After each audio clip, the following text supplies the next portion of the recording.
Olá, boa noite. Sejam todos muito bem-vindos ao canal Embarque Imediato, trazendo as últimas notícias do mundo rodoviário. Então, sem enrolação, vamos logo para as notícias. A Prefeitura do Rio de Janeiro anunciou que a partir desta semana, mais 2 linhas de ônibus e 3 serviços especiais voltam a circular na cidade com os usuários do transporte coletivo da Zona Oeste, podendo contar com as linhas 830 Pedregoso Campo Grande, que retornou nesta terça-feira, dia 22 de novembro, e a linha 842 Paciência Campo Grande, que voltou nesta quarta-feira, dia 23. De acordo com a Prefeitura, 3 serviços especiais com horários específicos também entram em operação: o SV 692 Meyer Alvorada, o SV 831 Colônia Taquara e 600 Boiúna Sans Pena, que complementam a operação de outras linhas. Com o retorno desses itinerários, serão 64 serviços de ônibus a mais na capital desde o dia 1º de junho, quando começou a vigorar o acordo judicial firmado entre o município, os consórcios de ônibus e o Ministério Público Estadual. Em São Paulo, tarifa zero? Não. Na verdade, em curto prazo, a possibilidade de aumento ou não, no máximo, um congelamento em 2023, o que deve pressionar ainda mais os custos e a necessidade de subsídios ao sistema de ônibus, uma vez que o último reajuste ocorreu em 2019. Na manhã desta última segunda-feira, dia 21, o prefeito Ricardo Nunes foi questionado sobre as tarifas de ônibus. Nunes disse que em dezembro deve ser definido se haverá manutenção da tarifa de R$ 4,40 ou reajuste, e a queda do número de passageiros de ônibus aumentou a pressão dos custos. Segundo o prefeito, ele disse: sobre a tarifa, estamos fazendo a análise. Evidentemente, em dezembro, teremos uma decisão com relação ao ajuste tarifário ou não.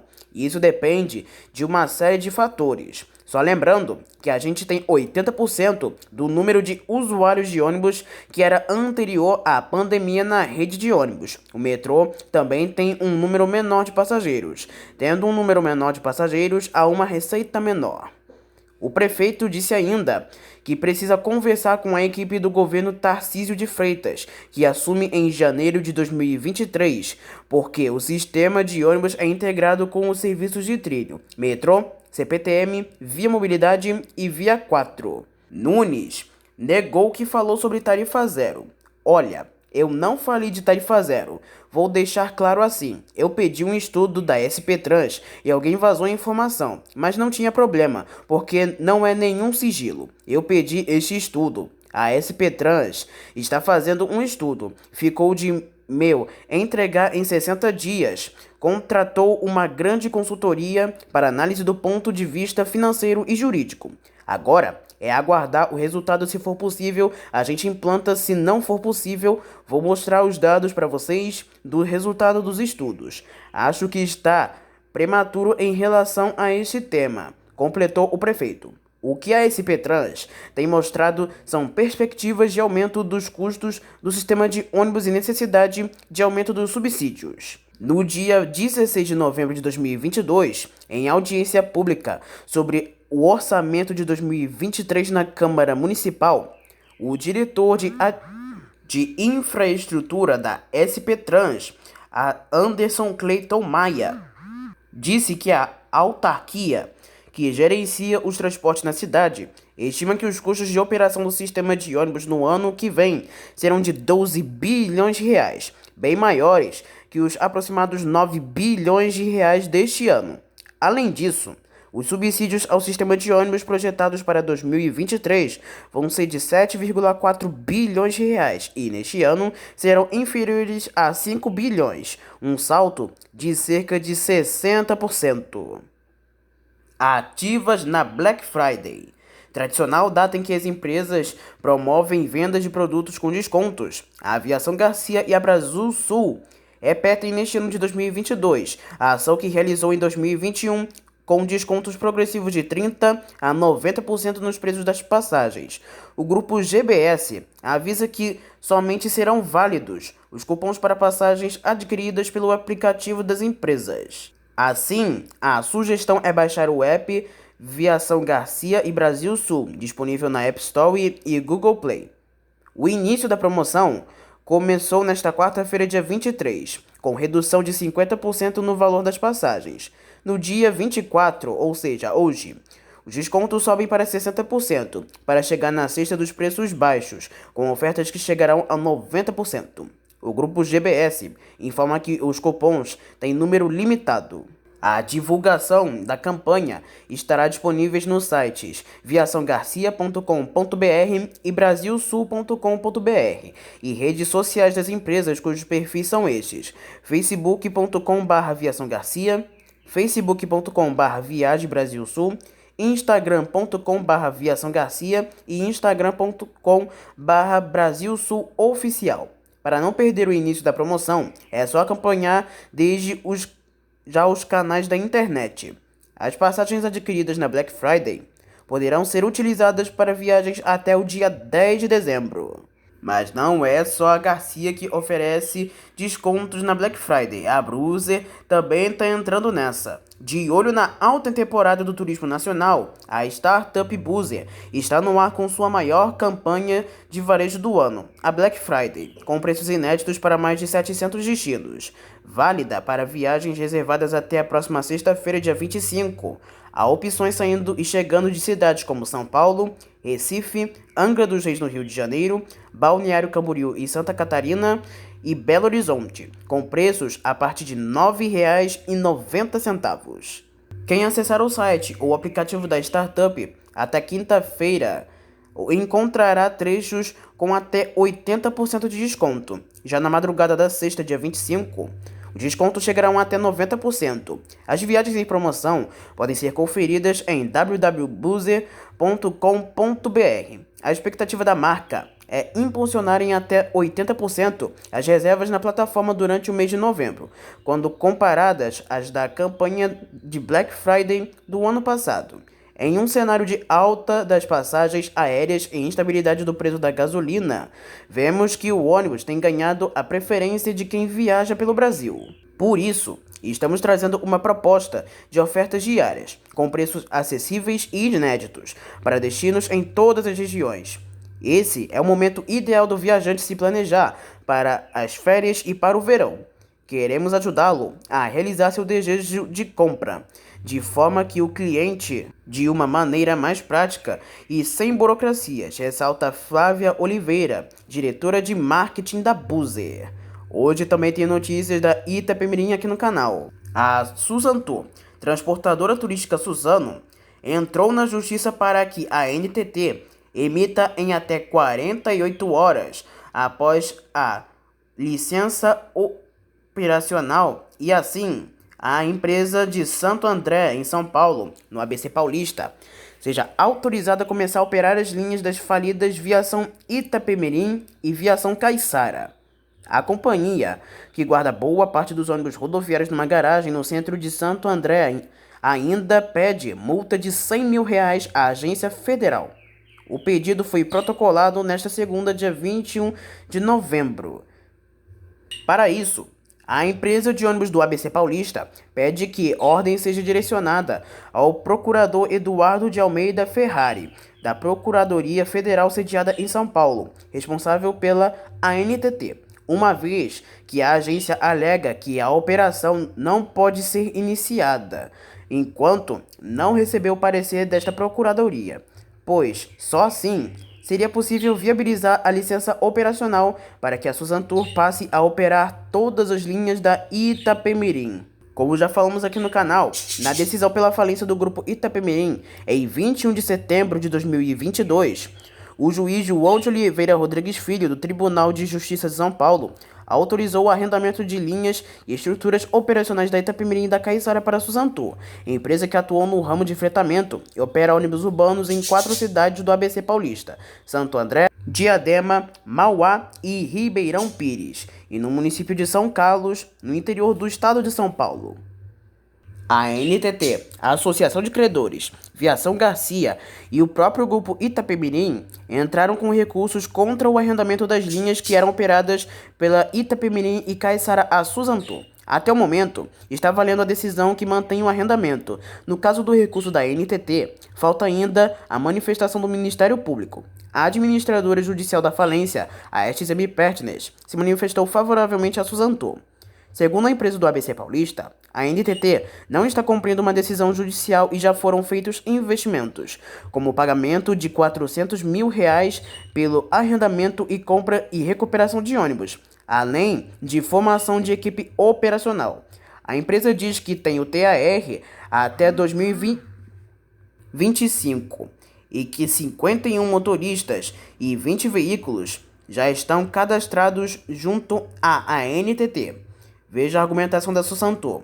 Ocorre que, até o momento, ou seja, após mais de 47 dias da notificação de ciência, a NTT não procedeu às anotações necessárias para dar cumprimento à ordem de permitir que a Suzano opere as linhas da Aviação Itapemirim e Viação Caiçara, a título de arrendamento de urgência emergencial, razão pela qual a Suzano tem sido obstada a dar início efetivo à operação, ainda que já tenha tomado todas as medidas necessárias para tanto e realizado mensalmente pagamento do valor mínimo de arrendamento, a saber, primeiro, foi formado um grupo de trabalho multidisciplinar de competência ímpar. Segundo, foi estruturado um plano que permitirá a operação de todas as linhas arrendadas em todas as regiões do país.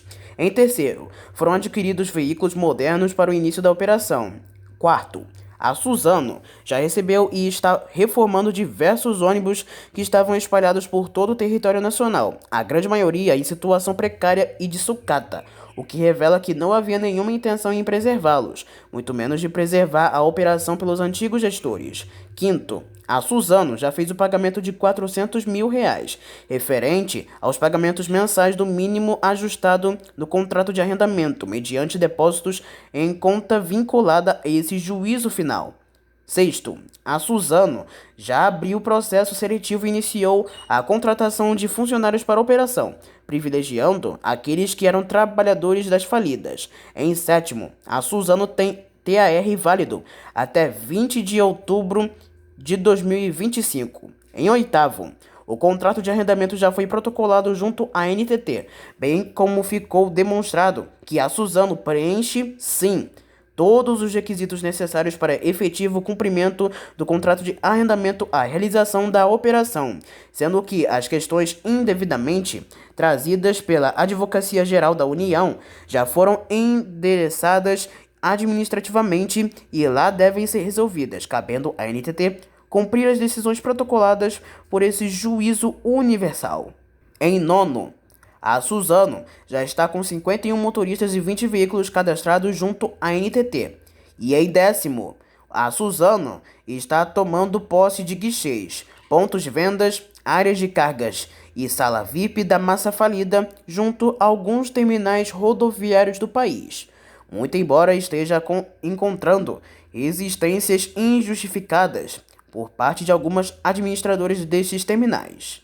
Os pedidos da Suzantur neste dia 21 de novembro de 2022 são: diante disso, serve a presente para requerer seja expedida ordem direcionada à Procuradoria Federal sediada em São Paulo, responsável pela NTT, na pessoa do Procurador Federal, senhor Eduardo de Almeida Ferrari, ou quem lhe faça as vendas, para que, em até 48 horas, a contar da intimação, a NTT dê imediato cumprimento à decisão e ao contrato de arrendamento protocolado na autarquia pela administradora judicial, com a consequente reativação das linhas da Aviação Itapemirim e da Aviação Caiçara, suspensas desde abril de 2022, viabilizando a respectiva da licença operacional e permitindo, assim, a operação das linhas pela Suzano, nos exatos termos de contrato de arrendamento autorizado, celebrado e homologado nestes autos, sob pena de multa diária, no valor sugerido de R$ 100 mil, na hipótese de descumprimento da determinação, bem como responsabilizado pessoal do Procurador Federal nos termos artigos 77, 4 e 139 e 4 do CPC.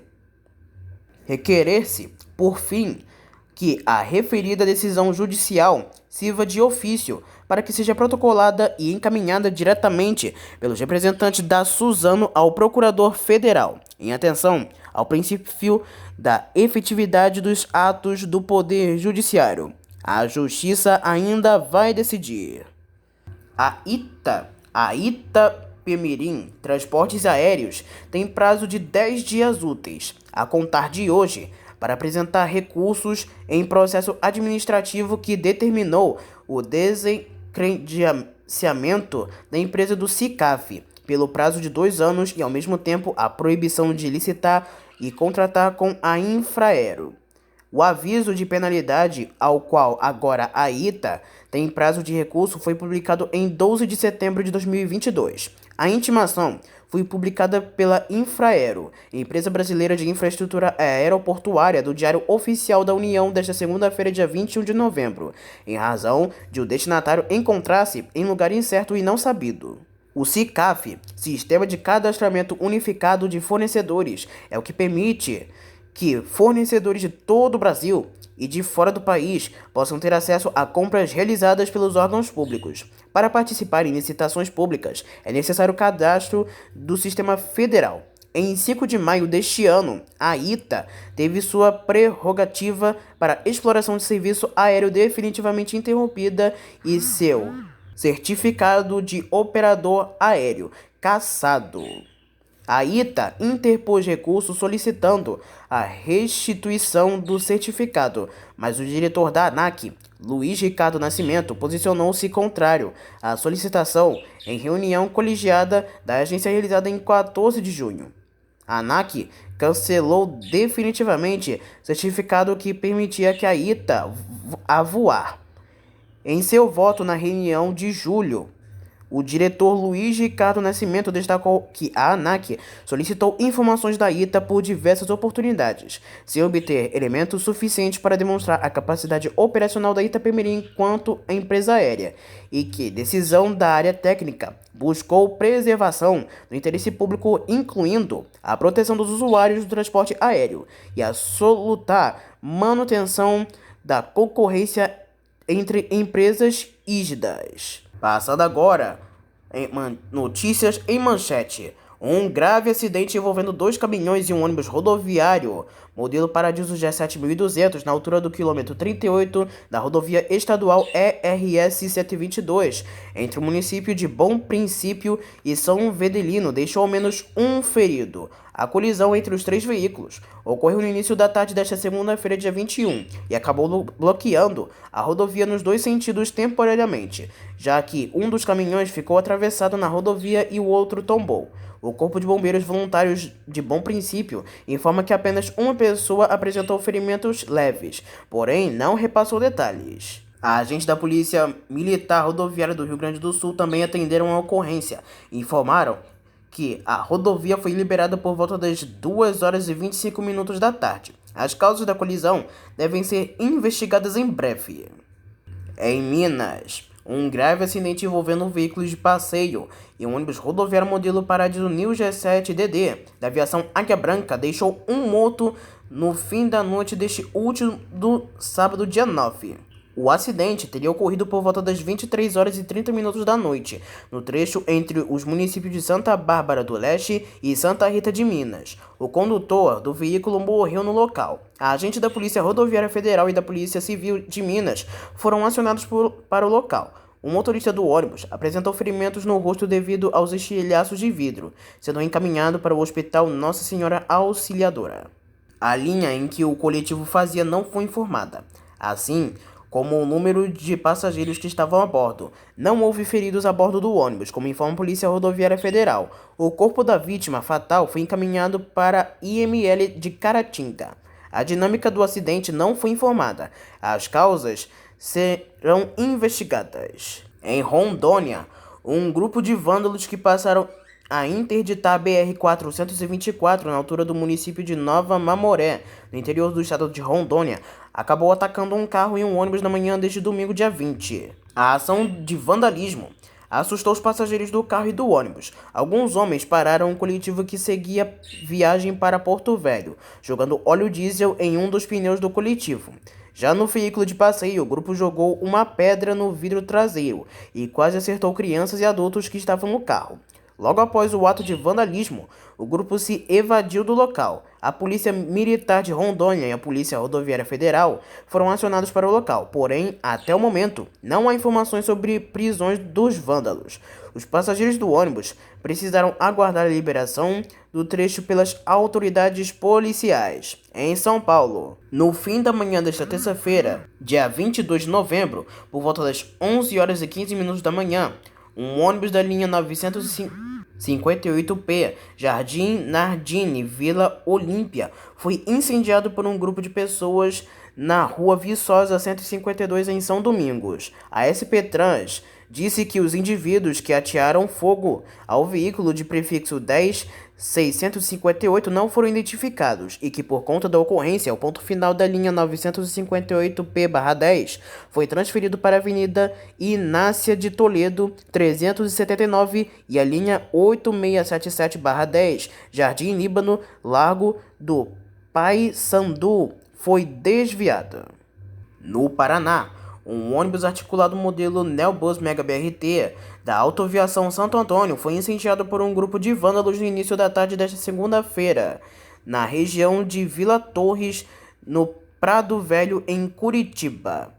A ação de violência chamou a atenção de moradores e de passageiros, entre crianças, adultos e idosos, que precisaram desembarcar do coletivo articulado de forma rápida, após um protesto pela morte de uma pessoa durante uma operação da polícia no local. O coletivo é abordado na Rua Chile por volta das 3 horas da tarde, logo após a trincheira da Avenida Comendador Franco, como podemos ver nas seguintes imagens que estão aparecendo na tela para vocês.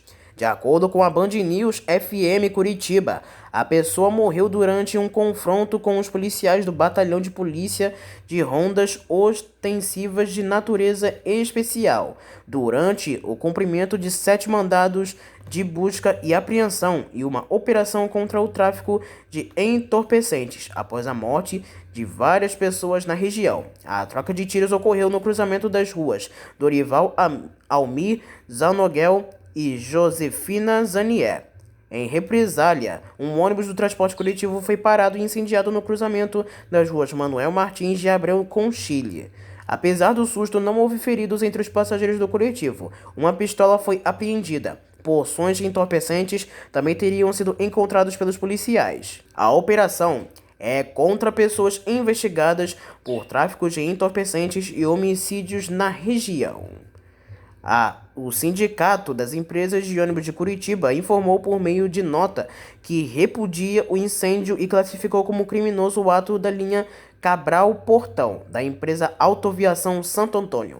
A entidade que representa as empresas de ônibus informa ainda que acompanha o caso de perto e já entrou em contato com a URBS e os órgãos de segurança para que esse tipo de ato seja coibido rapidamente e os culpados punidos, a fim de que essa prática não se torne corriqueira e potencialmente trágica. E para sair do tema notícias em manchete, a Secretaria Municipal de Saúde de São José do Rio Preto voltou a recomendar o uso de máscaras no transporte coletivo nesta segunda-feira, dia 21 de novembro. De acordo com a Prefeitura, a posição da saúde vem junto com o aumento do número de casos positivos de Covid-19 no estado de São Paulo. A recomendação também vale para pessoas em ambientes fechados e locais com aglomeração. Segundo a Secretaria de Saúde, continua em vigor o decreto que exige o uso de máscaras em farmácias e serviços de saúde da rede pública e particular. Além disso, recomendamos à população que ainda não se vacinou ou com doses em atraso que procure uma unidade de saúde para a atualização das vacinas. Agora sobre a Copa. Até que enfim, hein? Vocês acharam mesmo que não ia ter assunto sobre Copa 2022 aqui no vídeo de hoje, não é mesmo? Mas enfim, durante a Copa do Mundo do Qatar de 2022, a Higgerbus, uma das maiores fabricantes de veículos elétricos do mundo, com pouco mais de 6 mil ônibus que não emitem poluentes, transporta os torcedores entre estádios e cidades do país sede do torneio. A empresa única escolhida para realizar o deslocamento das torcidas durante o evento tem 2 tipos de veículos atendendo no Catar, sendo a FE-10BR de fretamento e outros modelos Azuri com configuração urbana. Ser a principal empresa de ônibus a participar do maior torneio de futebol do mundo evidencia a qualidade premium do produto que estará também disponível para o mercado brasileiro, diz Marcelo Barella, diretor da Higger para a América Latina. Os FE-10BR já estão testados pela Higger no Brasil, tendo autonomia de 450 km, freio regenerativo e tempo de recarga de 2 horas e 30 minutos. A empresa deve começar a produzir os veículos elétricos da fábrica de Pecém, no Ceará, já em 2024. Então fiquem ligados, porque hoje, às 4 horas, irá ocorrer o primeiro jogo da seleção brasileira, que será o Brasil contra a Sérvia. E vamos torcer para que a nossa seleção ganhe. Vai Brasil, que o Hexa é nosso, hein? Então é isso. Essas foram as últimas notícias do mundo rodoviário. Espero que tenham gostado do vídeo. Uma boa noite para todos e até a próxima.